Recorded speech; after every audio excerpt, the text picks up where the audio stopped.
I, Sri Hagrama Mohilari, do swear in the name of God, affirm that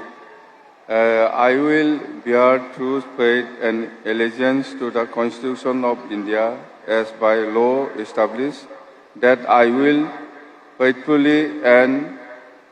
conscientiously discharge my duties as the Chief Executive Member of Bodoland Territorial Council,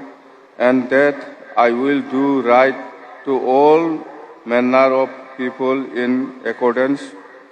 with the Constitution and the law, without fear or favor, affection or ill will. I, Sri Hagrama Mohilari, do swear in the name of God that I will not directly or indirectly communicate or reveal to any persons any matter which shall be brought under my consideration or shall become known to me as the Chief Executive Member of Bodoland Territorial Council, except as may be required for the due discharge of my duties as the Chief Executive Member. Thank you.